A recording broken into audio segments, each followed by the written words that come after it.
አንጀምር ማለት ነው። 1 2 3 እሺ ሰላም ሁላችሁም እንኳን ደህና መጣችሁ። መጀመሪያ ከተቀደበት ሰዓት ዘግይተን የጀመርነው ለዛም ይቅርታ እንጠይቃለን። ኦፍ ኮርስ ዛሬ ምስሩ ስለቀጠለ አባሎቻችን ታስረው ነበርና እዛም ላይ ትንሽ የምንሰራው ነገር ስለነበረ ነው። ይቅርታ እንጠይቃለን። እንግዲህ ዛሬ በኢትዮጵያ ውስጥ እየተደረገ ባለው ወቅታዊ ጉዳይ ላይ ወገኖቻችን ላይ እየደረሰ ስላለው ነገር ጋዜጣዊ መግለጫ ለመስጠት በኢትዮጵያ ኤምባሲ ዋሽንግተን ዲሲ ፊት ለፊት ነው የምንገኘው። ጋዜጣዊ መግለጫውን የምንሰጠው እኔ ሙልጌታ እያየሁ እባላለሁ። ሰሜን አሜሪካ ባልደራስ ድጋፍ ማህበር ሰብሳቢ ነኝ። አቶ እስክንድር ነጋሉ የባልደራስ ፕሬዚዳንት ናቸው። ወንድሜ የባልደራስ ሰሜን አሜሪካ የድጋፍ ማህበር አመራር አካል ነው። ሶስታችን ነን የምንሰጠው እና በኢትዮጵያ ኤምባሲ አማካኝነት ለአምባሳደሩ ለኢትዮጵያ መንግስት የሚደርስ ደብዳቤ ጽፈናል እና እሱን አስገብተናል። አሁን ያስገባነውን ደብዳቤ ነው የምናነበው። ደብዳቤውን ካነበብን በኋላ ፕሬዚዳንቱ የሚሉት ነገር ካለ ጨምረውበት ወደ ጥያቄና መልስ እንሄዳለን ማለት ነው። ከሀገር ውስጥም ከዚህም ለተቀላቀላችሁን ጋዜጠኞች በጣም ምስጋና መድረስ እንፈልጋለን። አሁን ቀጥታ ደብዳቤውን ነው የማነበው። የሰሜን አሜሪካ ድጋፍ የባልደራስ ድጋፍ በሰሜን አሜሪካ ነው የሚለው። እንግዲህ ርዕስ አለው። ለተከበሩ አምባሳደር ዶክተር ስለሺ በቀለ በሰሜን አሜሪካ የኢትዮጵያ አምባሳደር፣ ጉዳዩ ስለ አዲሱ ዙር እስር፣ ስለ ሃይማኖት ግጭትና ስለ ሰሜኑ ጦርነት። እኛ በሰሜን አሜሪካ የምንገኝ የባልደራስ ለእውነተኛ ዲሞክራሲ ፓርቲ ደጋፊዎች በሀገራችን በተከሰቱ እጅግ አሳሳቢ ጉዳዮች ላይ ያለንን ስጋትና የመፍትሄ አቅጣጫ ለማሳሰብ ይህንን አስቸኳይ ደብዳቤ ለመጻፍ ተገደናል። እጅግ ትኩረት ከሚሹ አስቸኳይ ሀገራዊ ጉዳዮች መካከል የሚከተሉት የሚጠቀሱ ናቸው። ከድርጅቱ ምስረታ አንስቶ ላፍታ እንኳ ያልተቋረጠው የባልደራስ አባላትና መሪዎች የሐሰት ክስና እስር እጅግ አሳዛኝ ነው። የባልደራስ አባላት ሆኑ ኢትዮጵያውያን በአጠቃላይ በምንም አይነት ሁኔታ ጭካኔ የተሞላበት ኢሰብአዊ ሰቆቃና እንግልት ሰለባ መሆን እንደሌለባቸው ዓለም አቀፍና በኢትዮጵያ ጥርት ባለ ቋንቋ የተከለከለ ነው። ይህም ሆኖ ግን ሕጎቹ እስካሁን ያልተከበሩ በመሆናቸው የባልደራስ አባላትና የሌሎች የፖለቲካ እስረኞች የተለያዩ ሰቆቃዎች ሰለባ መሆናቸው ደህንነታቸው ለመጠበቅ ከእስር በአስቸኳይ እንዲፈቱ እንጠይቃለን። የገዢው ፓርቲ አባላትና ደጋፊዎች በተቃዋሚዎች ላይ እርምጃ እንዲወሰድ ጥሪ ማቅረባቸውን ተከትሎ የባልደራስ አባላትና ሌሎች ሰላማዊ ጋዜጠኞች እና ተቃዋሚዎች ላይ አዲስ የእስር ዘመቻ መጀመሩን ተገንዝበናል። ይህም ፍየል ወዲህ ቅዝምዝም ወዲያ እንዲሉ በገዢው ፓርቲ ውስጥ በተሰገሰጉ ጸረ ኢትዮጵያ ኃይሎች ተቀነባብሮ ለተከሰተው የሃይማኖት ግጭት ጠማቂዎች ሽፋንና ከለላ ለመስጠት ያለመ እንደሆነ በግልጽ ይታያል። ይህ ፍርደ ገምድልነት ሊቀጥል አይገባውም። የችግሩ ጠንሳሾችና ደጋሾች ከገፈት ቀማሾች ተለይተው ጥፋተኞቹ ለፍርድ እንዲቀርቡ እንጠይቃለን። ለጊዜው ጥፋተኞቹ የሞቀ ቤታቸው ተቀምጠው ንጹሐን ወደ ወህኒ እየወረዱ ናቸው። የገዢው ፓርቲ አባላትና ባለስልጣናት የዘር ማጽዳትና ሃይማኖታዊ ጥቃቶች ተባባሪዎች በመሆናቸው በ10 ሺዎች ለሚቆጠሩ ሰዎች ሞትና በመቶ ሺዎች ለሚቆጠሩ ዜጎች መፈናቀል ምክንያት ሆነዋል። በዚህም ሂደት በዋናነት የተጎዳው ደካማና ምስኪኑ የህብረተሰብ ክፍል ነው። መንግስት ከጎሳ፣ ሃይማኖት፣ ከቋንቋና ከሌሎች አድሏዊ ድርጊቶች እንዲቆጠብ የህግ የበላይነት ከፖለቲካ በጸዳ መልኩ በማስከበር የመንግስትን ኃላፊነት እንዲወጣና ሁሉንም የኢትዮጵያ ዜጎች በእኩልነት ከጥቃትና ከአድሎ እንዲጠብቅ አጥብቀን እንጠይቃለን። በኢትዮጵያ ውስጥ ያለው ጭቆና በሌሎች ሀገራትም ያሉ የአምባገነን መንግስታት የሚጋሯቸው ሲሆን በዚህ አውድ የመሰብሰብ ሰላማዊ ሰልፍ የማድረግና የመናገር መብት በከፊል ወይም ሙሉ ይታፈናል። ከህወሓት ውድቀት በኋላ በዚህ መንገድ መጓዝ የማያዋጣ በመሆኑ ውሎ አድሮ ትልቅ ጉዳት ከመድረሱ በፊት በሀገራችን የመናገር፣ የመሰብሰብ፣ ሰላማዊ ሰልፍ የማድረግና ሌሎች መብቶች እንዲከበሩ እንጠይቃለን። በሰሜኑ የኢትዮጵያ ክፍል የሚካሄደው ጦርነት ለመንግስት አፋኝ ፖሊሲዎች ማስፈጸሚያ ሽፋን እንዲሆን ታስቦ የተራዘመ ስለመሆኑ ብዙ ምልክቶች አሉ። ብልጽግና ፓርቲም እንደ ወላጁ ህወሓት ጦርነትን በስልጣን ማራዘሚያነት በመጠቀም በሚሊዮኖች የሚቆጠሩ ዜጎች ለስቃይ እና ለመፈናቀል እንዲሁም ለተለያየ ሰቆቃ ዳርጓል። የሰሜኑ የሀገራችን ጦርነት የኢትዮጵያን አንድነት በከፍታ ላይ ባስቀመጠ መልኩ በፍጥነት ሊቋጭና በጦርነቱ ለችግር፣ ለስደትና ለርዛት የተዳረገው ህዝብ መፍትሄ እንዲሰጠው እንጠይቃለን። በመጨረሻም በዚህ እጅግ ፈታኝ ወቅት በብዙ ሀገራት ተፈትኖ ውጤት ባስመዘገበው የደቡብ አፍሪካ መንገድ ተጉዘን ብሔራዊ ድርድር እንዲደረግ ጥሪ እናቀርባለን። እግዚአብሔር ኢትዮጵያንና ወዳጆቿን ይባርክ። ሙሉጌታ እያለው በሰሜን አሜሪካ ባልደራስ ድጋፍ ሰጪ ሰብሳቢ ዋሽንግተን ዲሲ። ይሄ ያስገባነው ደብዳቤ ነው። እንግዲህ ፕሬዚዳንታችን የሚሉት ነገር ካለ ጨምረውበት ወደ ጥያቄና መልስ እንሄዳለን ማለት ነው። እሺ፣ አመሰግናለሁ ሙሉጌታ። እኔ የምጀምረው እንግዲህ ዛሬ አዲስ አበባ ላይ ከተፈጸመው ድርጊት ነው የምጀምረው። ዛሬ ማለዳ ዛሬ እንደሚታወቀው ሚያዝያ 27 ነው። ሚያዝያ 27 አርበኞቻችን ፋሽስት ጣሊያንን በባዶ እጃቸው ምንም እርዳታ ከውጭ እርዳታ ሳይፈልጉ ባዶ እጃቸውን ተናንቀው ድል የመጡበትን ቀን የምናስብበት ቀን ነው። ይህንን ታሳቢ እያደረግን ባላደራው ከተመሰረተ ባልደራስ ብቻ ሳይሆን ባላደራው ከተመሰረተ ጊዜ አንስቶ ሚያዝያ 27 4 ኪሎ በሚገኘው ሐውልት እየተገኘን የአበባ ጉንጉን እናስቀምጣለን።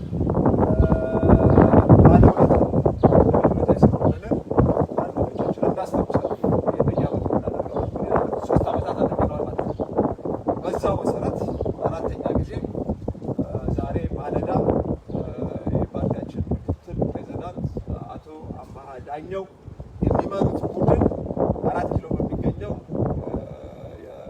የአርበኞች ወይም የድላችን ሐውልት ተገኝቶ አበባ ጉንጉን ለማስቀመጥ እና አርበኞቻችንን ለማስታወስ በተንቀሳቀሰበት ጊዜ በአካባቢው የነበሩ ፖሊሶች ተከልክሏል። መከልከል ብቻ ሳይሆን ይህ በቀጥታ ከዛው ከአዲስ አበባ ያገኘሁትን ሪፖርት ነው የምነግራችሁ። እየገፈታተሩ ሐውልቱ አካባቢ እንዲርቁ አድርጓቸዋል። የፓርቲያችን ከፍተኛ አመራሮችን ማለት ነው ምክትል ፕሬዝዳንት ጨምሮ ፖሊስ እየገፈታተረ እያንገላታ አካባቢው እንዲርቁ አድርጓቸዋል። የእኛ አመራሮች ያው በቋሚ በሆነው መርሃችን መሰረት እኛ ስንሰደብ መልሰን አንሳደብም፣ ሲዛትብን መልሰን አንዛትም፣ ስንመታ መልሰን አንማታም፣ ብንገደልም መልሰን አንገድልም። ፍጹም ሰላማዊ ነን እና በዚህ መርህ መሰረት እንግልት ቢደርስባቸው ሕግና ስርዓትን ጠብቀው ከአካባቢው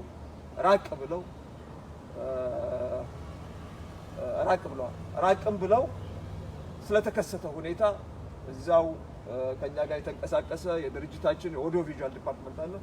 ካሜራ የያዘ በጣም ውድ ካሜራ ነው እሱ። በነገራችን ላይ ከዚህ ከሰሜን አሜሪካ ከድጋፍ ሰጪው የተላከልን ነው። በሱ ቀረጻ አድርገዋል። ስለተከሰተ መከልከላቸውን አስመልክተው እንግልት እንደደረሰባቸው አስመልክተው ገለጻ አድርገው ተቀርጸው በአቅራቢያው በሚገኝ ቱሪስት ሆቴል አረፍ ብለው ባለበት ሰዓት ላይ እንዳጋጣሚ የድርጅታችን ምክትል ፕሬዝዳንት አቶ አምሃ ዳኘው ወደ መጸዳጃ ቤት በሄዱበት ሰዓት ላይ በጣም በርካታ ፖሊሶች አካባቢው ላይ ደርሰው ሰናይት ታደገንና የድርጅታችን የብሔራዊ ምክር ቤት አባል የሆነችውን ሰናይት ታደገ፣ ስለ ሰናይት ታደገ ትንሽ የምናገረው ነገር ይኖረኛል። ሰናይት ታደገና ሱራፌል አንዳርጌን በቁጥጥር ስር አውለው በአቅራቢያው ወደሚገኘው 4 ኪሎ በሚገኝ የፖሊስ ጣቢያ ወስዷቸው ነበር። መጀመሪያ እዛ ነው የወሰዷቸው። እዛ የተወሰነ ሰዓት ካቆዩቸው በኋላ የተወሰነ ጊዜ ካቆዩቸው በኋላ ጊዮርጊስ የሚገኘው የአዲስ አበባ ፖሊስ ኮሚሽን በተለምዶ ሶስተኛ የሚባል አሁን የሀገሪቱ ዋና የምርመራ ማዕከል ወደሆነው ወስደዋቸዋል። እቃቸውን አስረክበዋል። የፓርቲያችን አባላት ወደ ቦታው ተንቀሳቅሰው ሰዎቹ ቢታሰሩ አባሎቻችን ቢታሰሩም ካሜራው እንዲመለስልን ጠይቀናል። ካሜራውም ግን በፖሊስ እጅ እንደሚቀር ነው የተነገረ። ተይዟል፣ እሱም ታስሯል። አንመልስም ነው ያሉት። ይሄ እንግዲህ ባልደራስን እንቅስቃሴ ያስቆማል አያስቆም የሚለው በሂደት እናየዋለን። ሆኖም ግን ካሜራውንም በቁጥጥር ስር አውለውታል። ሰናይት ታደገን ማን እንደሆነች ላስታውሳችሁ። ብዙዎቻችሁ ማስታወስ አያስፈልጋችሁ ታውቋታላችሁ። ግን ምናልባት አንዳንድ ሰዎች ማታውቋት ካላችሁ የባልደራስ እንቅስቃሴ የጀመረው የተለኮሰው በሰናይት ታደገ ነው። እንዴት? ሰናይት የዛሬ 3 ዓመት የዛሬ 4 ዓመት መሆኑ ነው 4 ዓመት ገደማ ትሰራ የነበረው በአዲስ አበባ መስተዳድር ውስጥ ወረዳ ውስጥ ኩነት ይባላል። የኩነት ውስጥ ትሰራ ነበረች። እዛ በምትሰራበት ሰዓት ላይ ተረኞቹ በወቅቱ የነበሩ ተረኞች በኢንጂነር ታከለ ኡማ ይመሩ የነበሩ ተረኞች ለአዲስ አበባ ነዋሪ ላልሆኑ እንትኖች ሰዎች መታወቂያ እንዲሰጥ ትእዛዝ ያስተላልፋሉ። ለሌላው የከተማው ሕዝብ መታወቂያ እንዳይሰጥ ከልክለው ማለት ነው።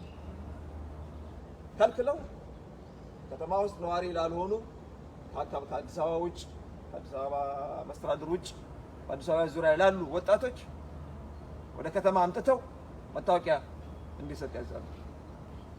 ይሄንን በአብዛኛው ትእዛዝ የተላለፈበት ወረዳዎች ተፈጻሚ ይሆናል። ከአንድ ሰው በስተቀር ድምፁን ያሰማው ሰናይት ነች። ለምን ያለችው? ለምን ነው እንደዚህ አይነት ህገወጥ ስራ የሚሰራው? ለምንድን ነው እንደዚህ አይነት አድሎ የሚሰራው ብላ ስልክ ብድግ አድርጋ ወደ ጋዜጠኞች ትደውላለች። እንደዚህ አይነት ህገወጥ ስራ እየተሰራ ነውና መታችሁ ዘግቡ ትላለች። ድፍረት ነው ይሄ። አሜሪካን ሀገር ውስጥ የተለመደ ነው። ዋስትና አለ። ሰው ይሄን አደረክ ተብሎ ከስራ አይባረርም ወይም አይታሰርም። ኢትዮጵያ ውስጥ ግን ያልተለመደ ነው። መንግስት የሰጠውን ትእዛዝ በተለይ መንግስት ሰራተኛ በጭፍን ነው የሚያስፈጽመው። ሰናይት ያንን ነው የሰበረችው። ልጆች አሏት። በነገራችን ላይ ቤተሰቦቿ የምትደግፈው እሷ ነች። ልጆቿ የምትደግፈው እሷ ነች። ለሱ ብላ እንኳን ወደ ኋላ አላለችም። ሪስክ ወስዳ አደባባይ ወጥታ ጋዜጠኞች ሲጠይቋትም እምቢ አላለችም። በውስጥ አዋቂ ምንጭ ተብሎ አይደለም የተዘገበው። እሷ ራሷ ፊት ለፊት ወጥታ ለጋዜጠኞች መግለጫ ሰጥታለች። እኛ በወቅቱ ተነስተን ይሄንን ጉዳይ ተረኝነትን ጉዳይ ያነሳ ነው ያንን የሷን ቃለ ምልልስ ይዘን ነው ተጨባጭ ማስረጃ ስለነበር ማለት ነው። ከውስጥ የወጣ ስለነበር ማለት ነው። ከዛን ጊዜ ጀምሮ ወዲያው ነው በዛው ከስራ ተባራለች። ከስራ ተሰናብታ ከዛ ጊዜ አንስቶ መጀመሪያ ከባላደራው ጋር አሁን ባልደራስ ነው የምትሰራው። የድርጅታችን የአመራር አባልም ነች። ከስራ አባረሯት። ከዛ መስዋዕትነት የከፈለች ነው እስከዛሬ ድረስ ጥርስ ተነክሶባት ነው የኖረው። ይሄው ዛሬ ጊዜ ጠብቀው አስረዋታል። በአጋጣሚ አይደለም። በነገራችን ላይ ባልደራስ በየዓመቱ ይሄን የአበባ ጉንጉን እንደሚያስቀምጥ ይታወቃል። ተዘጋጅተው ነው የጠበቁት። በአካባቢው ላይ ከፍተኛ ቁጥር ያለው ፖሊስ ተሰማርቶ ያውቃል። ፖሊስ የለም በአጠቃላይ። ባልደራስ በቦታው ላይ እንደሚገኙ ስለሚታወቅም ዛሬ ተዘጋጅተው ተጠብቀውናል። ካራማራ ላይ እንዳደረጉ ማለት ነው። ካራማራ የድል በዓል ላይ አከባበር ላይ እንደዚህ ነው ያደረጉት። ተዘጋጅተው ጠብቀው 41 ነው 42 ሰው አስረው ነው የሄዱት። ዛሬ በተመሳሳይ መንገድ ካራማራ ላይ የፈጸሙትን ዛሬ በ4 ኪሎ ደግመውታል ማለት እና ሰናይት ታደገ ባለውለታ ነን። ለሰናይት ታደገ ባለውለታ ነን። ሁላችንም ባለውለታ ነን። ዝም ማለት ትችል ነበር። ዝም አላለች። ዝምም ካለ ማለት ባሻገርም ዋጋም እየከፈለች ነው እና የታሰረችብን እሷ ነች። የታሰረችው ከእሷ ጋር ያለው ሱራፌል አንዳርጌም እንደዚሁ ረዥም ጊዜ ከባልደራስ ምስረታ አንስቶ ከባላደራ ምስረታ አንስቶ ከጎናችን ያልጠፋ በጣም ምርጥ ታጋይ ነው። ምርጥ ወደኋላ ማይ ለማንኛቸውም ጥያቄ መስዋዕትነት ነገር ሲመጣ ወደ ቤታው እሱም ሚስትና ልጆች አሉ። በጣም በአነስተኛ ደሞዝ ነው ሰናይትም ሱራፌልም ለባልደራስ ምስረታ በጣም በአነስተኛ ቤት ኪራያቸውን በማይሸፍን ልጆቻቸውን አስርበው ነው ከኛ ጋር እየታገሉ ያሉት። ይሄ እነሱ ብቻ አይደለም፣ በአጠቃላይ ባልደራስ ውስጥ ሙሉ ጊዜያቸውን የሚሰሩት በዚህ መልክ ነው የሚሰሩት እና ዛሬ ሁለቱ ታስረውብናል። ከነሱ በፊትስ ምን ሆነ? ከነሱም በፊት እስር አለ። ይሄን ጋዜጣ መግለጫ ለመጥራት ያነሳሳል። ከነሱ በፊትም እስር ነበረ። ማታ ታስሯል። ከባልደራስ ቢኒያም ታደሰ ታስሯል። ቢኒያምን ለማታውቁት ቢኒያም በጣም ዝነኛ የሆነ በጣም ታዋቂ የሆነ ኳስን ለምትከታተሉ ኢትዮጵያ ውስጥ ጊዮርጊስ አስጨፋሪ ነው። በጣም ተጽዕኖ ፈጣሪ ልጅ ነው። ወጣት ከተማችን ውስጥ ካሉ ተጽዕኖ ፈጣሪ ወጣቶች መካከል አንዱ ነው። በጣም ብዙ ተከታዮች አሉ። ይህም ቢኒያምም ከመጀመሪያው አንስቶ ባላንደራም በነበረ ጊዜ ባልደራስም በነበረ ጊዜ ከፍተኛ ወጣቱን በማስተባበር ከፍተኛ ሲሰራ የነበረ ልጅ ነው። ባለፈው ጊዜ ከእስር ከተፈታ አሁን 2 ሳምንት አይሆነው ካራማራ ላይ ካራማራ ቪዲዮን ከፍታችሁ ካራማራ ላይ ቁጭ ብለን በነበረበት ሰዓት ላይ መሬት ላይ ቁጭ ብለን በነበረበት ሰዓት ላይ ህዝቡን ሲያስጨፍር የነበረ ነው። በጣም በሚገርም ሁኔታ ማለት ነው። ድባቡን የቀየረው ማለት ነው። አሁን ቪዲዮውን ገብታችሁ ማየት ትችላላችሁ። እና ቢኒያም በጣም የማነሳሳት ብቃት ስላለው አሁን ከተፈታ 2 ሳምንት ሳይሞላ የስርዓቱ ጋሻ ጃግሬዎች የስርዓቱ ጠበቆች ጎንደር ላይ በተነሳው የግርግር ሳቢያ መንግስት እርምጃ መውሰድ አለበት፣ በጽንፈኞች ላይ እርምጃ መውሰድ አለበት፣ በአክራሪዎች ላይ እርምጃ መውሰድ አለበት ብለው ሲቀሰቅሱ መጀመሪያ ሄደው የያዙት ቢኒያምን እና ፍርድ ቤት ሲቀርብ ባለፈው ሰኞ ፍርድ ቤት ቀርቦ ነበረ። ያቀረቡበት ጎንደር ላይ በተነሳው የሃይማኖት ግርግር ብጥብጥ ሲያስነሳ ነበረ። የት አዲስ አበባ ላይ ኦርቶዶክስ ተነስ እያለ ሲቀሰቅስ ነበረ። የሃይማኖት ግጭት ለማስነሳት ሲንቀሳቀስ ነበር ተብሎ ነው የታሰረው። ኦርቶዶክስን ወክሎ ቅስቀሳ ሲያደርግ ነበር ተብሎ እስር ቤት ነው የሚገኘው። 14 ቀን ነው ፍርድ ቤት የሰጠበት። 14 ቀን ጊዜ ቀጠሮ ነው የሰጠበት። ከሱ በኋላ ከሱ በእግር ቀደም እንዳልኩት የስርዓቱ ጠበቆች እዚህ ዲሲ ያሉትን ጨምሮ ሰው መታሰር አለበት ብለው ሲቀሰቅሱ በሚዲያ የነሱ መመሪያ ተከትሎ መንግስት በወሰደው እርምጃ ጋዜጠኛ ጎበዜ ሲሳይ ታስሯል። በዚህ አጋጣሚ እዚህ ዋሽንግተን ሆናችሁ ሰው ይታሰር እያላችሁ ሲቀሰቅሱ የነበራችሁ በሚዲያ እንኳን ደስ አላችሁ። ውጤት አምጥታችኋል። ጎበዜ ሲሳይ፣ ቢኒያም ታደሰ ይኸው ዛሬ ሰላይ በባልደራስ ላይ የእስር ዘመቻ እየተደረገ ነው። ጎበዜ ሲሳይ በነገራችን ላይ ያለበት እንኳን አይታወቅም፣ የት እንዳለ አይታወቅም፣ የታሰረበት ቦታ እንኳን አይታወቅም። ህግና ስርዓት አለበት። በ48 ሰዓት ፍርድ ቤት መቅረብ አለበት ይባላል። ህግ ተጥሶ የት እንዳለ እንኳን አይታወቅም፣ ማን እንዳሰረውም አይታወቅም። መንግስት አላችሁ፣ መንግስት የላትም ማንንም፣ ግን ለህግ የሚገዛ መንግስት ግን የላትም። አንድ ዜጋ ከቤቱ ወጥቶ ሚስት ያለው ቤተሰብ ኃላፊ የሆነ ሚስት ያለው ልጆች ያሉት ማህበራዊ ኃላፊነት ያለው ሰው ከቤቱ ወጥቶ ማን እንዳፈነው ማን እንደወሰደው የት እንዳለ አይታወቅም። ወይስ የት እንዳለ አይታወቅም። እኛ እነዚህ አሁን የጠቀስኩላችሁ መዘርዘር ስለምፈልግ ነው። በርካታ የአማራ ክልል ተወላጆች ደግሞ የስርዓቱ ቅድም እንዳልኳቸው ጠበቆች በጽንፈኞች ላይ እርምጃ ይወሰድ ሲባል መንግስት ምላሽ ምንድን ነው የወሰደው? በርካታ የአማራ ክልል ተወላጆች ፋኖ ነህ እየተባሉ በአዲስ አበባ ዙሪያ ካሉት ቡራዩ በተለይ በርካታ ወጣቶች ታስረዋል። የአማራ ክልል ተወላጅ እየተፈለገ በእንደዚህ አይነት ሁኔታ ኢትዮጵያ ውስጥ ኢትዮጵያ አለች። በእንደዚህ አይነት ሁኔታ ነው ሀገራችን እየታመሰች አለችው፣ ወይም ለመታመስ ጥርጊያ መንገድ እየተሰራ ያለ። በዋናነት ዛሬ ያመጣን ይሄ ጉዳይ ነው።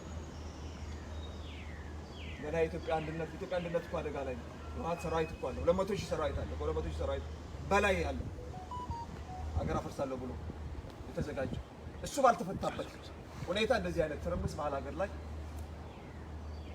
የተጠመቀ ነው። ምንድነው ዓላማው? የት ነው ኢትዮጵያ አንድነትን ለማፍረስ ድግስ የተደገሰ ያለው? ላይ ብቻ አይደለም፣ ጦር ግንባር ብቻ አይደለም፣ እዚህ መሀል ከተማም እየተደገሰ ነው። በዛ ምልክት ነው። ይሄን አስመልክተን ነው እንደዳቤ በሰሜን አሜሪካ ያለው ባልደራስ ድጋፍ ያስገባው። በዚህ መንገድ እንዳለን እንድታውቁት ነው። እና በጣም አሳሳቢ ሁኔታ ነው ያለው። በጣም አሳሳቢ ሁኔታ ውስጥ ነው ያለው። የአንድነት ኃይሉ ተለይቶ ዘመቻ እየተደረገበት ነው። በተለይ የህወሓት ሰራዊት ከደብረ ሲና ደርሶ ከተመለሰ በኋላ ከህወሓት ጋር ያለው ተኩስ ጋብ ካለ በኋላ ከሞላ ጎደል የተኩስ ማቆም ሁኔታ ውስጥ ከገባም በኋላ ማዕከለ ብልጽግና በመሀል ሀገር ዘመቻ ነው የጀመረው። በአዲስ አበባ ላይ በባልደራስ፣ በአማራ ክልል በፋኖ ላይ የተቀናጀ የአንድነት ኃይሉን የማዳከም በጠላትነት የመፈረጅ እርምጃ ነው እየተወሰደ ያለው። ይህ ለሀገር አይበጅም። ይሄ ነው መልዕክታችን ዛሬ መጣንበት ለማለት ነው። አሁን ከዚህ በኋላ የሁለት ጥያቄ ተመልስ እንገባለን ማለት ነው። ኦኬ፣ እናመሰግናለን ሁላችሁም ዛሬ ስለመጣችሁ። አሁን ወደ ጥያቄና መልስ ነው የምንገባው እና የመጣችሁበትን ሚዲያ እና ስማችሁን እየጠቀሳችሁ ጥያቄ መጠየቅ ትችላላችሁ። በአሁኑ ኦኬ። አቤል ፍቅሬ እባላለሁ ከሞገድ አማራ አሶሴሽን። ድምፅን ከፍ አድርጉ። አቤል ፍቅሬ እባላለሁ ከሰሜን አሜሪካ ሞገድ አማራ አሶሴሽን። ጥያቄ የሚኖረኝ ለአቶ እስክንድር ነጋ፣ እንግዲህ እንደሚታወቀው ሀገራችን ላይ በአማራው ላይ እየተደረጉ ያሉ ጄኖሳይዶች ወይም የተለያዩ ወረራዎች አሉ። እሱን በማስመልከት ባልደራስ ምን ለመስራት አስቧል? በዚህ ቀደሙ ምንስ አይነት ሁኔታዎች ላይ ይገኛል የሚለው ነው። ሁለተኛ ጥያቄ የሚኖረው የአዲስ አበባ ዝምታ እስከ መቼ? ማህበረሰቡ ምን እስኪሆን ነው የሚጠብቀው? ባልደራስ እየሰራ ያለ ስራ አለ? ተጨማሪ ምን ቢደረግ ትግሉን ወደፊት ማምጣት ይቻላል የሚለውን ጥያቄ ነው። ሌላኛው የመጨረሻ ጥያቄ የሚኖረኝ ለዲሲ በዋሽንግተን ሰሜን አሜሪካ የሚገኙ አባላት እዚህ ምን እየሰራ ነው ያለው ባልደራስ ምን ላይ ይገኛል የሚለው ነው።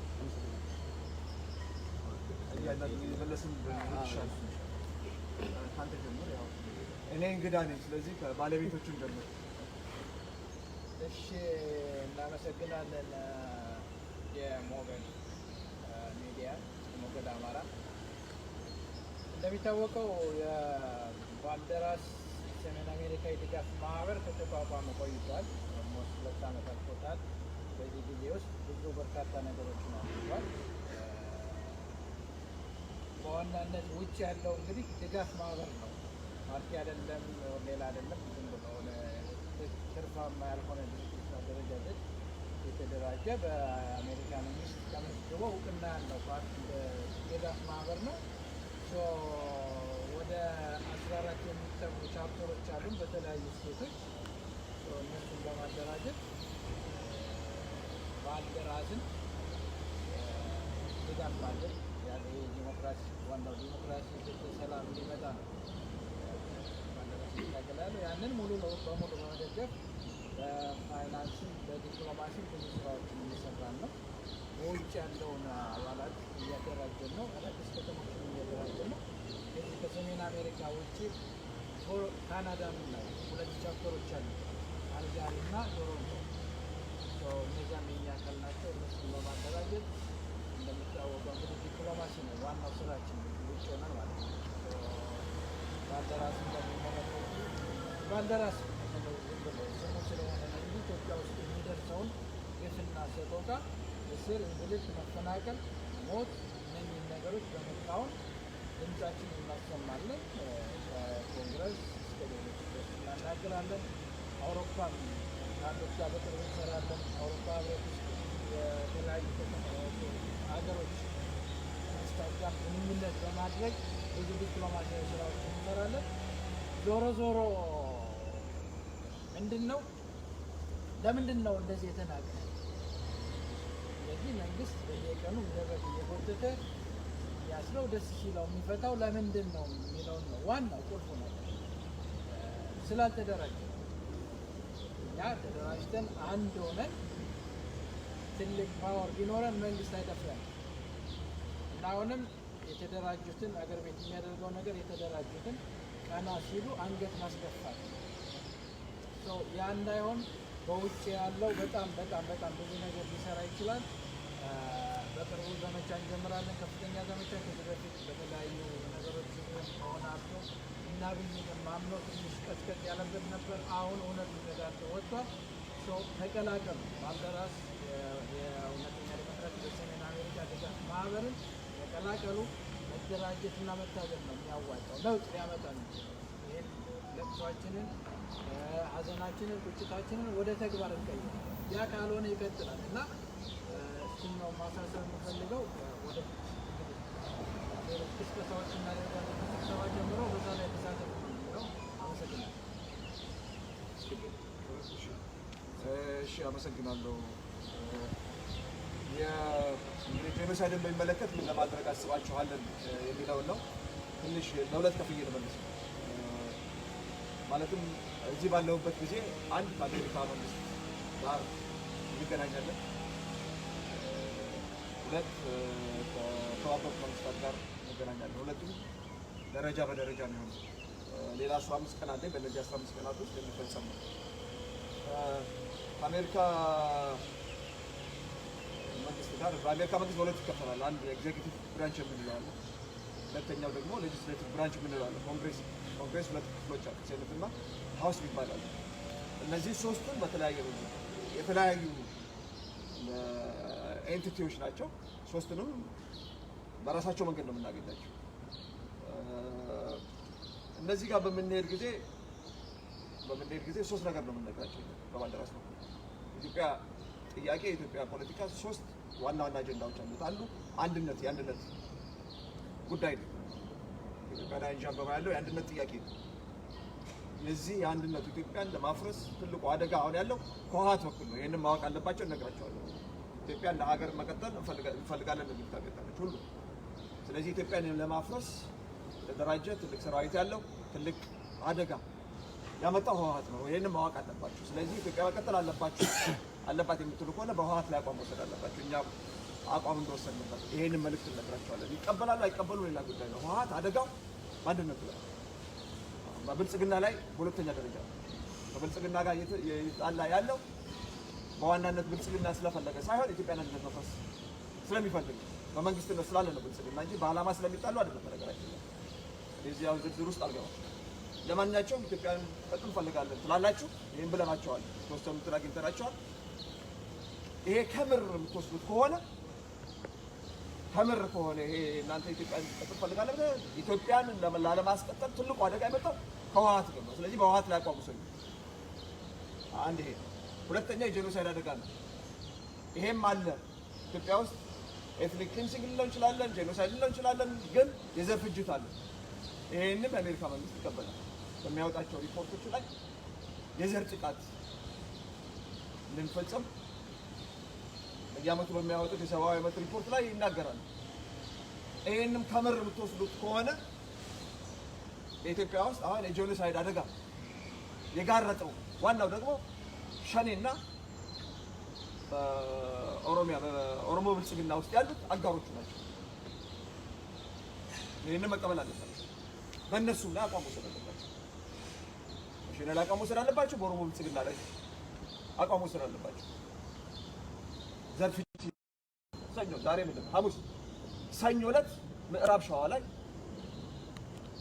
ከፍተኛ ፍጅት ነው የተፈጸመው። በኦሮሚያ ልዩ ኃይልና በሸኔ ሲቪሎች ሞተዋል። ታጠቁ አይደለም ሲቪሎች ፋኖ ናችሁ ተብሎ ከሞት ያመለጡት ህፃናት፣ ሽማግሌ፣ ሴቶች ጫካ ነው ያሉት። እያወራን ዛሬ እያወራን እዚህ እናንተ ፊት እያወራን ጫካ ነው ያሉት። ጫካ ገብተዋል።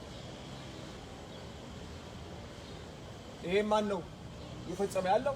ሸኔና የኦሮሞ ብልጽግና በቅንጅት ነው የፈጸመው ያሉት። ኦሮሞ ብልጽግና ውስጥ የተሰገሰጉ የሸኔ ሰዎች አሁን ለመለየት በጣም አስቸጋሪ ይሆናል። ኦሮሚያ ክልላዊ መስተዳደር፣ ኦሮሚያ ብልጽግና ውስጥ ለፓርቲ ሸኔ በቅንጅት ነው የሚሰራው። ስለዚህ እነሱም ላይ አቋም መውሰድ አለባቸው። ተቀበሉ አልተቀበሉ የእኛ ፋንታ አይደለም። እውነታውን ግን ነግራቸዋለሁ። እስካሁን ላሉት ላገኘናቸው ነግረናቸዋል። ከዚህ በኋላ የምናገኛቸውንም ነግራቸዋለሁ። ሶስተኛ የዲሞክራሲ ጥያቄ አለ ኢትዮጵያ ውስጥ ተጠልፏል። ዲሞክራሲ ከህወሓት ውድቀት በኋላ እንጎናጸፈዋለን ያልነው ዲሞክራሲ ተጠልፏል። በብልጽግና እንደ ገዥ ፓርቲ ነው። ስለዚህ ዲሞክራሲ ኢትዮጵያ ውስጥ እውን መሆን አለበት የምትሉ ከሆነ ይሄን ከልብ የምትወስዱ ከሆነ ብልጽግናን እንደ ገዥ ፓርቲ ላይ አቋም መውሰድ አለባቸው ብለናቸዋል። አሁን በሚቀረንም ስብሰባዎች ላይ ይህን መልእክት እናስተላልፋለን። ከዚህ ውስጥ አስተዳደሩ ኤግዜክቲቭ ብራንቹ የባይደን አስተዳደር የራሱ አቋም ይኖረዋል። በኮንግሬስ ውስጥ ቅድም እንዳልኩት በሴኔት እና በሀውስ ውስጥ ደግሞ እያንዳንዱ የምክር ቤት አባል የሚቀበልም አለ አይቀበልም አለ። የሚቀበልን አለ ከጎናችን ሆኖ ድምፅ ሊሆነን እንፈልጋለን። ከመንግስት ጋር ይወገናል፣ ከህወሓት ጋር ይወገናል። እንደየፈርዱ አቋሙ የተለያየ ምላሽ ነው የምናገኘው። ለሁሉም ግን ይህን መልዕክት አስተላልፈናል፣ በሂደት እናስተላልፋለን። ሁለተኛ እዚህ ባለውበት ጊዜ የምንገናኘው ከዚህ በፊት ወደ ሄድኩበት የተባበሩት መንግስታት የጄኖሳይድ ቢሮ ነው። እሱም ቀጠሮ ተይዞለታል። የተባበሩት መንግስታት ከዚህ በፊት ደጋግመን እንዳልነው ለኢትዮጵያ ለዓለም ህዝብ ቃል ገብቷል፣ ሊስት አውጥቷል። እነዚህ ነገሮች ሲከሰቱ እኔ ገለልተኛ ሩዋንዳ ውስጥ እንደተፈጸመው እልቂት ሌላ እልቂት እስከሚፈጸም ድረስ ዝም አልልም፣ ጄኖሳይድ ከመከሰቱ በፊት እከላከላለሁ ብሎ ቃል ገብቶልናል። እነዚህ አደጋዎች አሁን ኢትዮጵያ ውስጥ አሉ። እኛ ሊስቱን ይዘን ነው የምንሄደው። ሊስት ውስጥ እነዚህ ነገሮች አሉ። ማጣራት የነሱ ኃላፊነት ነው። እኛ ስላልን ጄኖሳይድ ኢትዮጵያ ውስጥ ይከሰታል ማለት አይደለም። መረጋገጥ አለበት። ማረጋገጥ ግዴታ አለባቸው። እኛ ያለውን መቀበል አይደለም። እኛ የምንናገረውን የመስማት ግዴታ አለባቸው። ያንን ግን በማስረጃ መሆኑና ለመሆኑን የማጣራት ኃላፊነት አለባቸው። ከዚህ በፊት የዛሬ 2 ዓመት ተኩል እነዚህ በነበርኩበት ጊዜ ይህንን ሄደን አመልክተን በቀጣይነትም ኢትዮጵያ ውስጥ ተጨማሪ ማስረጃ እየሰጠናቸው ቆይተናል። እስካሁን ድረስ ግን የተባበሩት መንግስታት ለችግሩ በሚመጥን መልኩ መፍትሄ አልሰጠም። አሁን ሄደን እንጠይቃቸዋለን። ምን እስከሚሆን ነው የምጠብቁት ብለን እንጠይቃቸዋለን ነው። ይሄንን ስላችሁ ግን አንድ ነገር ማሰመር ፈልጋለሁ። ምንም አይነት እኛ መፍትሄ ከሀገር ውጭ አንጠብቅም። ከአሜሪካ መንግስትም ቢሆን ከተባበሩት መንግስታትም ቢሆን ዞሮ ኢትዮጵያ ውስጥ ያለው ችግር መፍትሄው እኛው ራሳችን ነው። ለህሊናቸው እያልን ነው የምንሄደው። ለህሊናቸው እንጂ መፍትሄ ፍለጋ አይደለም። ይህንን እንድናሰምርበት ፈልጋለሁ። አፈር ልሰንም ቢሆን ኢትዮጵያ ውስጥ የሚመጣ መፍትሄ ካለ እኛው ራሳችን ነው ልናመጣው እንችለው። የምንታገለውም እኛ መፍትሄ ለማምጣት ነው እንጂ ለሌሎች ማመልከቻ፣ ሌሎች አቤቱታ አቅርበን እነሱ ችግራችን ሊፈቱልን አይደለም። እና አቅም አለን እንደ ኢትዮጵያውያን። አባት አያቶቻችን ታሪክ እንደሰሩት እኛም ታሪክ የመስራት አቅም አለን። የእነሱ ወራሾች ነው። ከዚህ በፊት አባት አያቶቻችን ታሪክ እንደሰሩት እኛም ታሪክ ሰርተን ችን ሀገር ከመጥፋት ለአንዱ መቀበሪያ ለአንዱ መኖሪያ የማትሆንባትን ኢትዮጵያ እናስቀጥላለን። ለሁላችንም የምንኖርባት በኩል ነው። በዚህ መንፈስ አሁንም መፍትሄ ስጡን ሳይሆን መፍትሄ ስጡን አይደለም። መፍትሄ መስጠት ያለባቸው ለዓለም ሕዝብ በሚያደርጉት አውድ ነው። ለኢትዮጵያ የተለየ አሰራር እንዲያመጡ አይደለም። ለሌሎች ሀገሮችም ተመሳሳይ ችግር ቢኖር በሚሰጡት መፍትሄ አውድ እኛንም ጉዳይ አዳምጡን ነው። አሁን ዩክሬን ላይ እንዴት እንደሚረባረቡ እናያለን። እዛ የሚሞተው ሰው ነው፣ እኛም ጋር የሚሞተው ሰው ነው። እኩል ተመልከቱ የእኛ ጥያቄ እኩል ልትመለከቱን ይገባል። እዚህ አግባብ እንሄዳለን። ዞሮ ዞሮ ግን ለማለት እኛ መፍትሄ ፍለጋ ፈረንጆች ጋር አልመጣንም። ለኢትዮጵያም የተለየ አሰራር እንዲፈጥሩ አልመጣንም፣ አንጠይቅም። እንደማንኛቸውም በዓለማችን እንዳለ ሀገር ማህበረሰብ እንድንታይ ነው የምንጠይቀው ለማለት ነው። አመሰግናለሁ። እንግዲህ እናመሰግናለን። እስክንድር ሌላ ጥያቄ አንድ ከዙምና ከኢትዮጵያ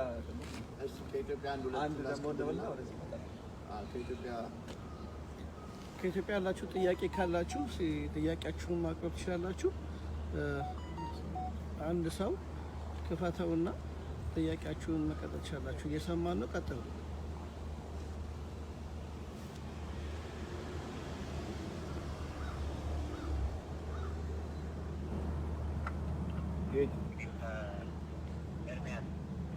Go ahead.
አጠር አድርገው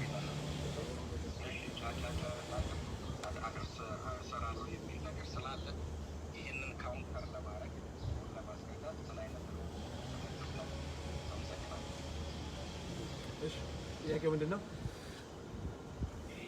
የመጀመሪያው ጥያቄው ባልድራስ ሀገር አቀፍ ለማድረግ እየተንቀሳቀሰ ነው የሚል ነው።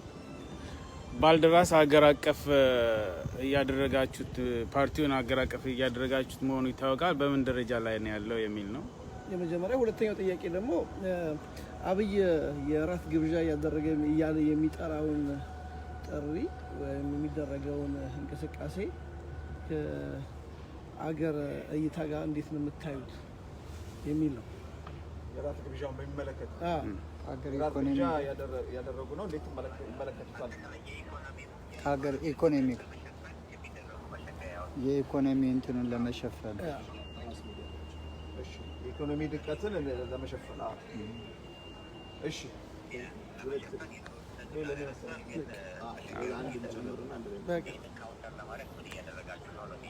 ይህን ካውንተር ለማድረግ ምን እያደረጋችሁ ነው?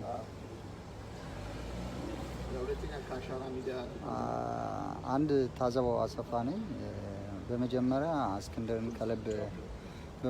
እስክንድርን ለምትከፍለው ዋጋ ከልብ እናመሰግናለን። የእኔ ጥያቄ 1፣ 2፣ 3 ናቸው። አንደኛው አሁን በኢትዮጵያ ውስጥ እየተደረገ ያለው በተለይም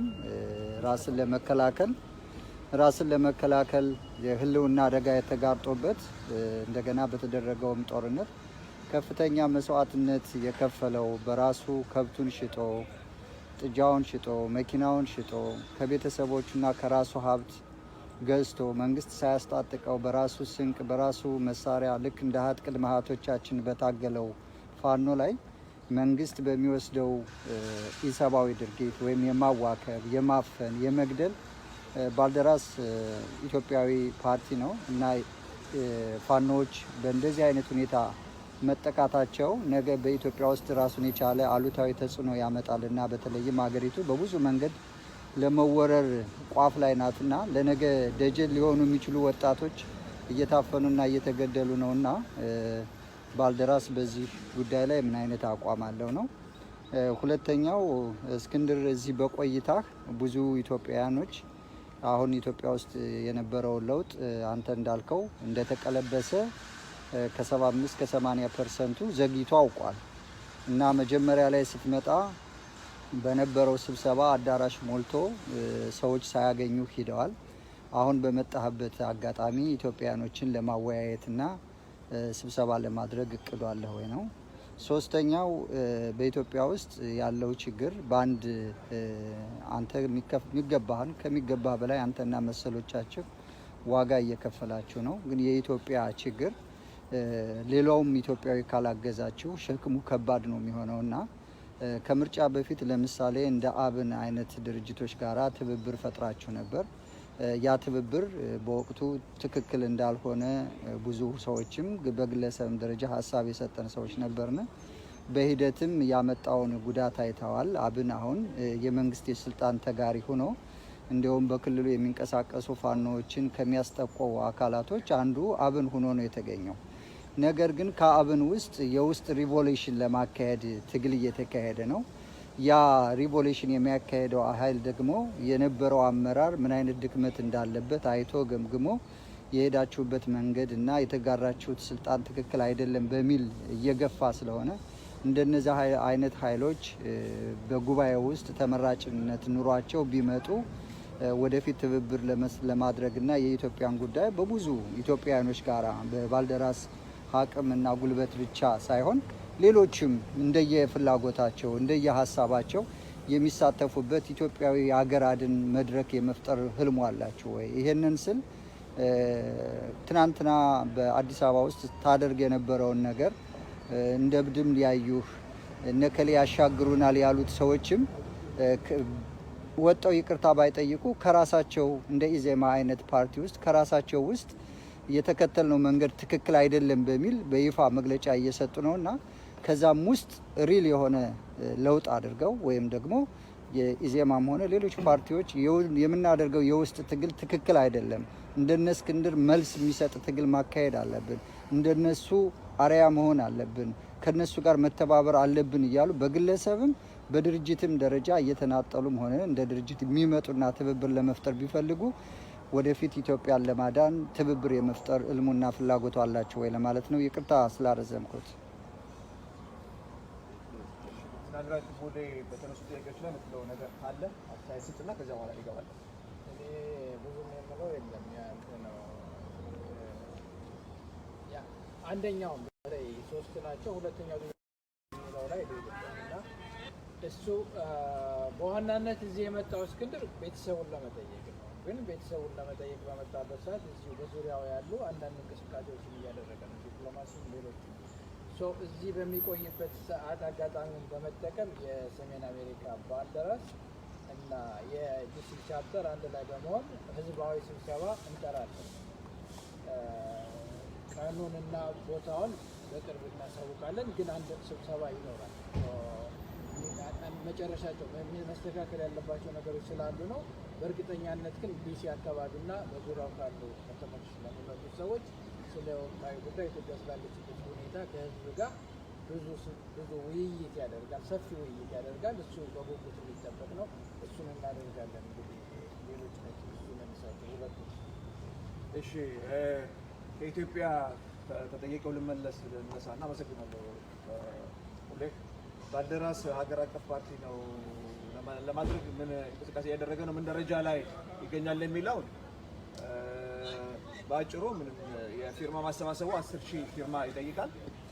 በጣም እውነት ለመናገር ለጉራ ባይወሰድብኝ ደስ ይለኛል። ጉራ አይደለም፣ እውነታው ስለሆነ ነው የምናገረው። በጣም የቀለለን በጣም ቀላል ሆኖ ያገኘ ነው። ባልደራስ ላለፉት 3 ዓመታት 1 ዓመት በባላደራነት 2 ዓመት ደግሞ በባልደራስነት ያደረገው እንቅስቃሴ በጣም ሰፊ ህዝባዊ መሰረት እንዲኖረው አድርጓል። ያንን እያየን ነው። ምንም የሚያስቸግር ነገር አይደለም።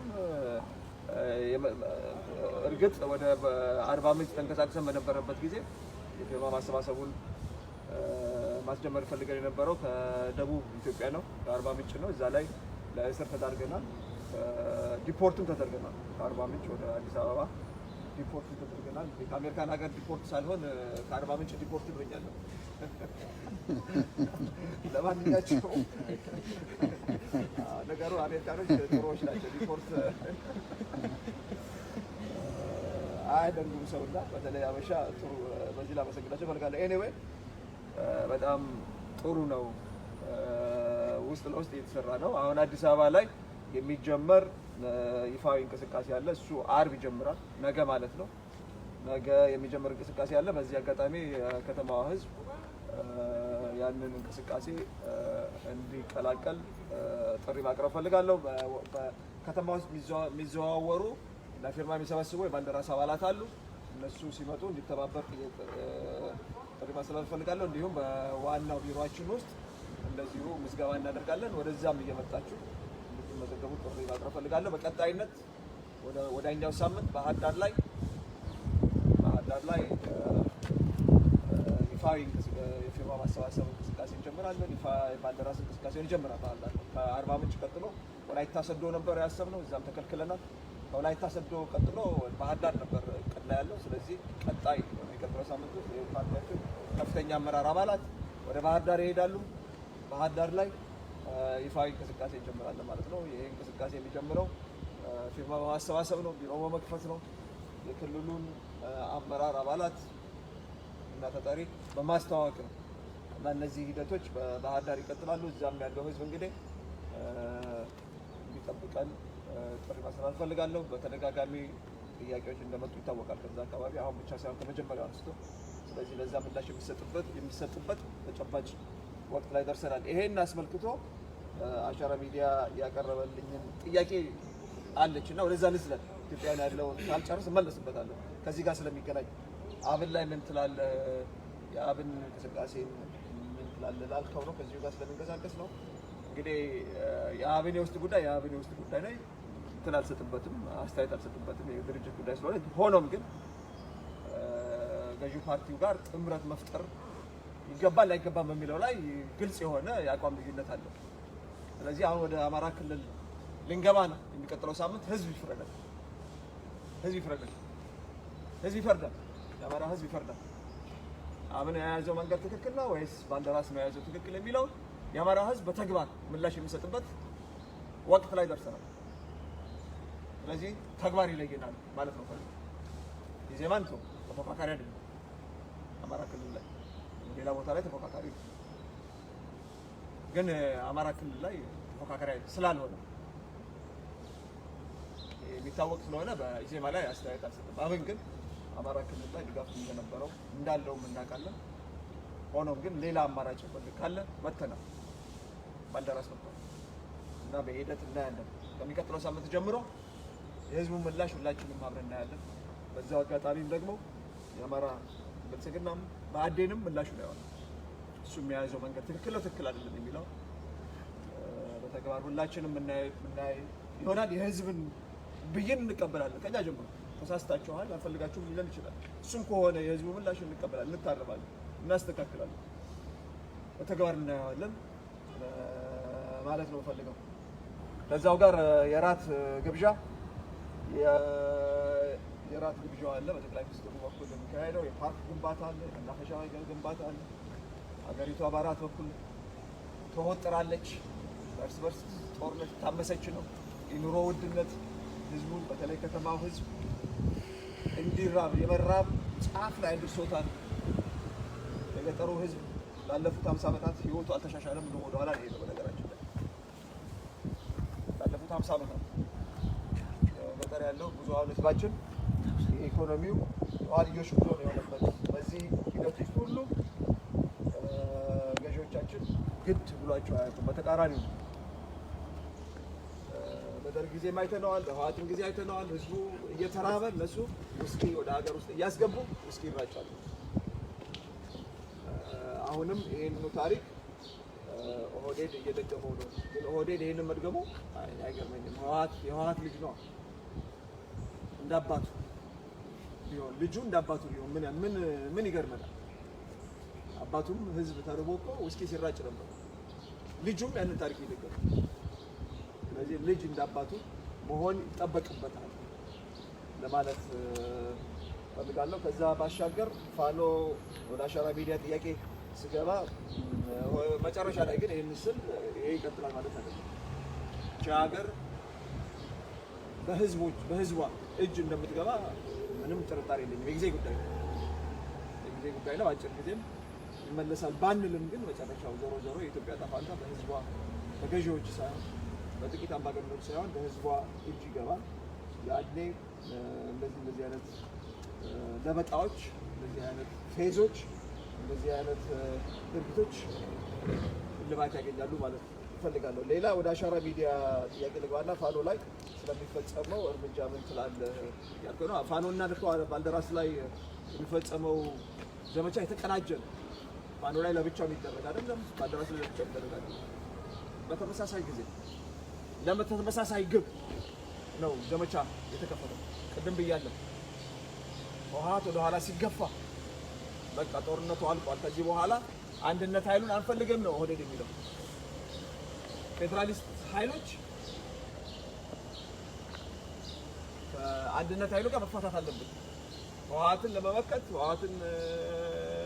የህወሓትን እንቅስቃሴ ለመገደብ ከአንድነት ኃይሎች ጋር ጊዜያዊ የሆነ ጥምረት ፈጥረን ነበር። አሁን ህወሓት ተመልሷል። ጥምረቱ አያስፈልግም፣ መፋታት አለብን። ይሄ ነው መልዕክቱ። በባልደራስና በፋኖ ላይ የተከፈተው ዘመቻ ይሄ ነው። ትልቁ መልዕክት ይሄ ነው። እንፋታል።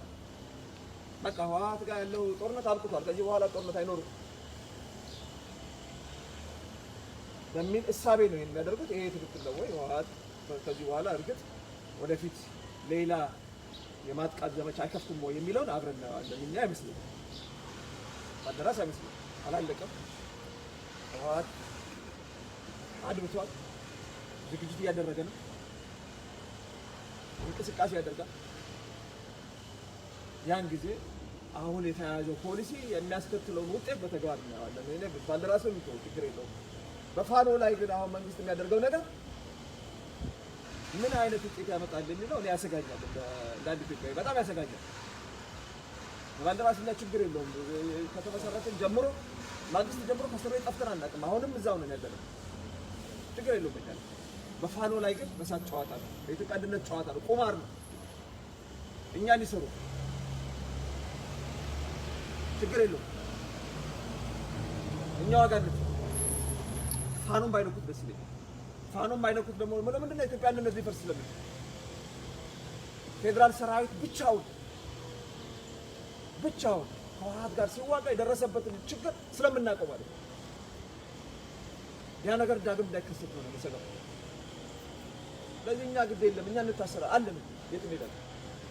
እኛን ማጋዝ ይችላሉ። ወደ ሰሜን እኔ እመለሳለሁ። አሁን 15 ቀን በኋላ እመለሳለሁ። መክተት ይችላሉ። እኛ ሊደበድቡን ይችላሉ። ማሰር ብቻ አይደለም፣ አስረውም ይደበድቡናል። ይደብድቡ። ይሄ እኛ እጣ ነው ብለን ተቀብለናል። ፋኖን ግን አትንኩት ባካችሁ ነው በዚህ አጋጣሚ ማለት ፈልገው። ፋኖን አትንኩት፣ ያስፈልጋል ሀገር። በጦርነቱ ዳግም ቢቀሰቀስ ፋኖ ወሳኝ ነው። ለፌዴራል ሰራዊቱ ብቻ የሚሰጥ ኃላፊነት አይደለም። ህወሓትን መመከት ላይ መቀበል አለባቸው። እውነታው ይሄ ፋኖ ያስፈልጋል። ስለዚህ ፋኖን ባካችሁ አትንኩ። ለኢትዮጵያ አንድ መቀጠል አለባት። እቺን ሀገር 40-50 ዓመት እንገዛለን የምትሉ ከሆነ 40 እና 50 ዓመታት የምትገዛዋት ሀገር እንድትኖር ፋኖ ያስፈልጋቸዋል ማለት ነው የምፈልገው። የስብሰባውን ሙሉጌታ መልሶታል። ሶስተኛ የተነሳውን የአብንም መልሻለሁ። ህዝብ ይፈቅዳል ብለዋል። እሱም በተግባር በሂደት እናየዋለን ማለት ነው። አሁን ከዚህ በኋላ ይቅርታ በጣም እንዳናስረዝም አንድ ከኢትዮጵያ አንድ ከዚህ እናድርግና ጋዜጣ መግለጫውን ብናቀርበው ጥሩ ነው። ከኢትዮጵያ ነው የሚቀጥለው? እሺ ቀለብ ስዩም ከኢትዮጵያ። እሺ እሺ ቀጥይ ቀለብ። አመሰግናለሁ። የምጠይቃቸው ጥያቄዎች አሉኝ። አንደኛው ምንድነው ባልደራስ ለእውነተኛ ዲሞክራሲ ፓርቲ ከተመሰረተ 3 ዓመት አሳልፏል። 3 ዓመት ሲያሳልፍ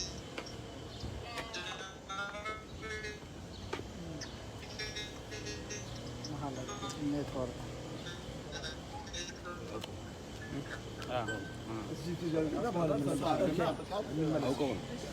እንመለሳለን ይቻላል። ቀለብ ኔትወርክሽ እንትን አላለም። በጽሁፍም ማድረግ ትችላለህ። አንድ ጊዜ ሌላ ጥያቄ የተቀበለ ነው።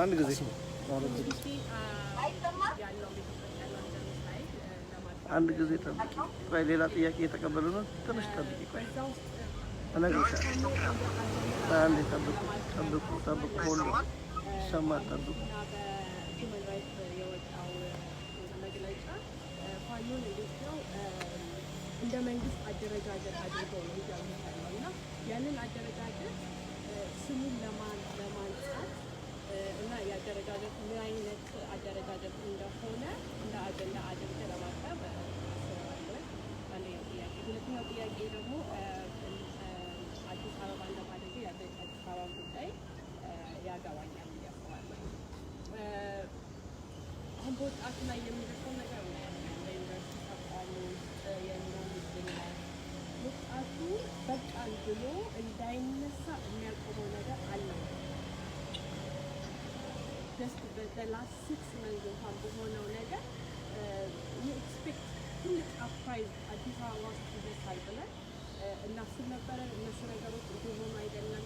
ብዙ ወጣቶች ባልድራስ ነው እንትን እያሉ አይደለም ዞን እያደረገን የለም እና ያንን ያቆመው ነገር ምንድን ነው?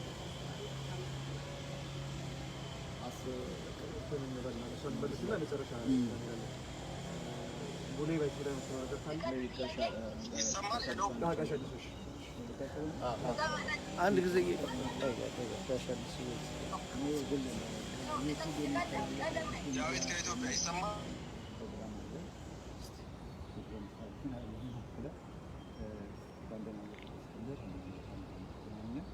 አንድ ሁለት ጥያቄዎች ናቸው። አንደኛ መግለጫው ያስተካነቡ የሰላም ውይይት እንዲካሄድ ጥሪ እናደርጋለን የሚል ነገር የሰማነው ይሄ የሰላም ድርድር ባልደራስ ለብቻው ያቀደው አይነት ነው ወይስ መንግስት አሁን አደርጋለሁ ከሚለው ድርድር ጋር ይገናኛል? ከተገናኘ እዛ ውስጥ እናንተ ፓርት ኦፍ ናችሁ፣ ካልሆናችሁ የእናንተ በምን ይላል እና እነማን ያሳል? አንድ ጥያቄ። ሁለተኛው ጥያቄ ቀደም ሲል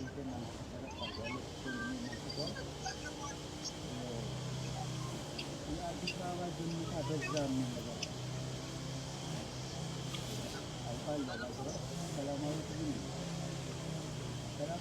ደግሞ እንደገና እንደሚለው ይዘርጉ ምን እንግዲህ እየፈተናል እየተባለ የሚቆማ ሰላማዊ ትግል ብዙ አይነት ሁኔታዎች አሉ።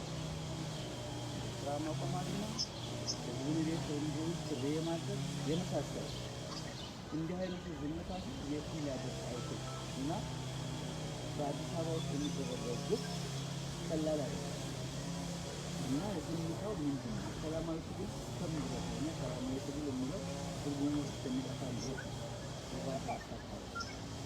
ሶስተኛው ጥያቄ ቀደም ሲል እስክንድር እዚህ ሀገር መጥቼ ከአሜሪካ መንግስት ባለስልጣናት ከተባበሩት መንግስታት ባለስልጣናት ጋር አገናኛለሁ ብሏል።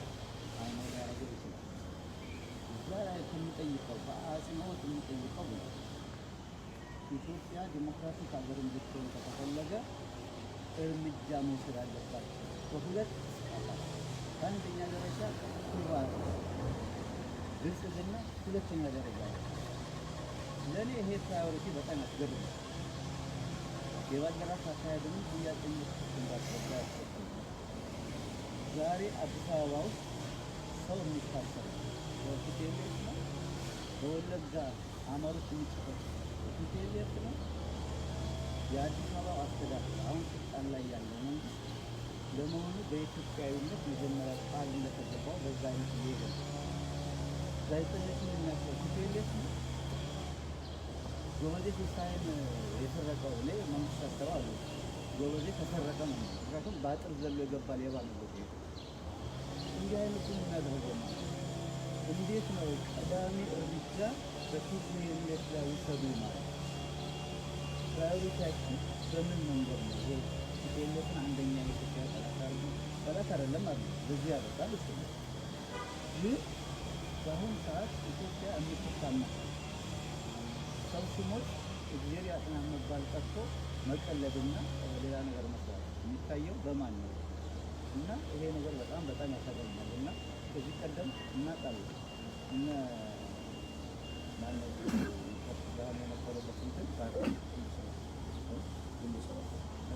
ሰባት ጀማውን ነው ያለው ይሄን ወጥቶ የት እንደወረደ አብን ወጥቶ የት እንደወረደ ነው እዛው መካከል ባልደራስ ምንድን ነው በዚህ አሁን ባለው የጭቆናና አረመኔያዊ አገዛዝ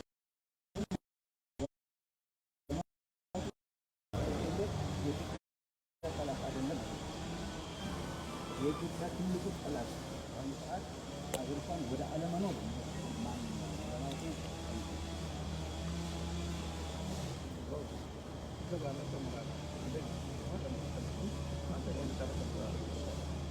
እኔ እንግዲህ ብዙም ወደ እስክንድር ነው የሚዞረው፣ ግን አዲስ አበባ ላይ የሚደረገው በተለይ ያነሳችው ጥያቄ ወጣቱ ሁኔታ ምንድን ነው የሚለው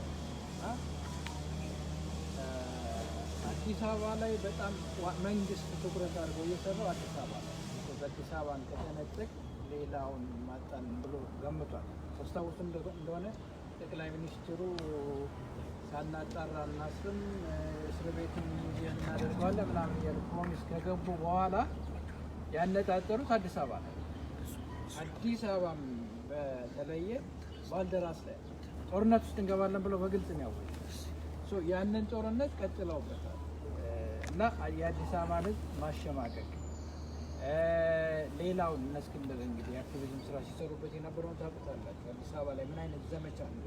የኦሮሚያ ዋና ከተማ ነች ተብሎ የእኛ ብቻ ነች፣ ሌሎቻችሁ ስንፈቅድላችሁ ብቻ ነው የምትኖሩት አይነት ነገር ነው እና በዛ እስከ ቢሮክራሲው እስከ የትም ድረስ የተሰገሰጉት ምን ሊሰሩ እንደሚችሉ መገመት አያዳግትም። ያ ምንድን ነው? የአዲስ አበባን ህዝብ አንገት ማስደፋት ሞክረውታል። ብዙ ነገር አድርገው ሞክረው ከሌላ ቦታ አምጥተው ወረራ ከማድረግ ጀምሮ በየጊዜው የሚደረገው እስር የዛ ውጤት ነው።